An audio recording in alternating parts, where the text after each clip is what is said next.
Hi, it's good to see you again. Thanks for joining me and thanks for listening.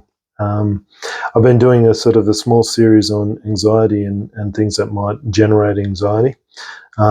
This is probably the last of this particular series where I'll be covering these sort of things. But hopefully you found this series of interest, and hope you find this last video of interest as well. The last topic that I want to sort of talk about is something that I've dealt with a lot of the time, but I want to sort of talk about the negative aspect of it. I've been a life coach for a long time. A lot of times I did those sort of courses to understand myself and understand the things that I'm doing in terms of how I can be a better person and relate to myself, but also be conscious of how I'm relating to other people as well. I've also been a manager of a lot of teams and a lot of individuals as well. Through that, I've understood how people work and try to sort of have a better understanding of how I work myself as well. Through those, a lot of times what we've had to do is either work on goals or KPIs.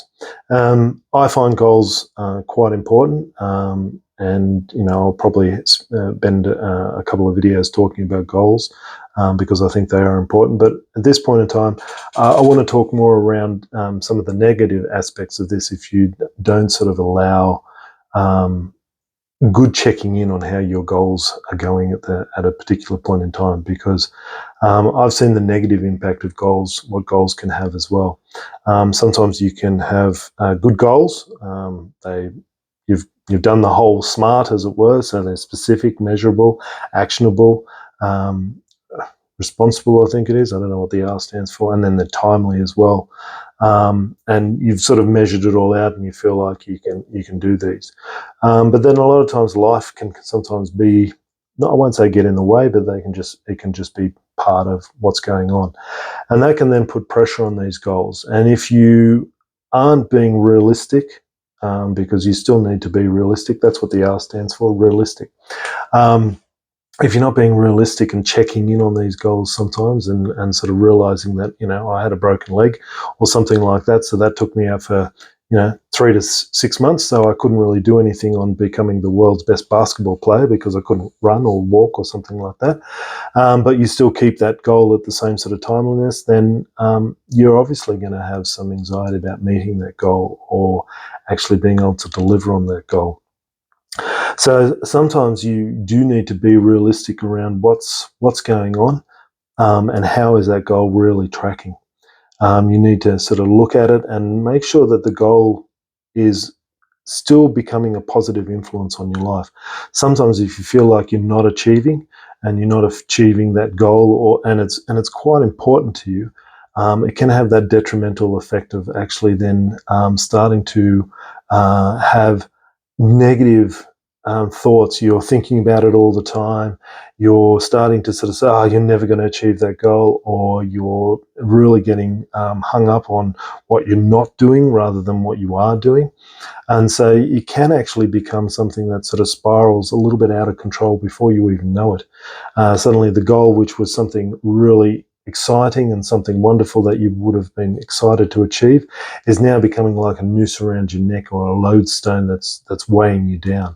And that's when you really need to sort of take stock of that and not sort of just keep on putting it, and also not just sort of say, well, I'll just push it aside and I won't do it, because then you'll also still have other anxiety of I never meet my goals, I never do the things that I say I do. So suddenly you're still having negative talks about you, and you can sort of see this is the sort of negative side that goals can sometimes bring out in you, and back you into a corner sometimes, and you start thinking the wrong things. So I think a lot of times when you've got goals and things happen, because they always do, we know they do, you need to go back and make sure that those goals still resonate with that R, which is realistic, and make sure that you're also reassessing the T, timeliness, because sometimes those might need to be adjusted. It doesn't mean that you're being, you're letting yourself off the hook, but you're just also making sure that you have a realistic chance of meeting those goals that are important to you.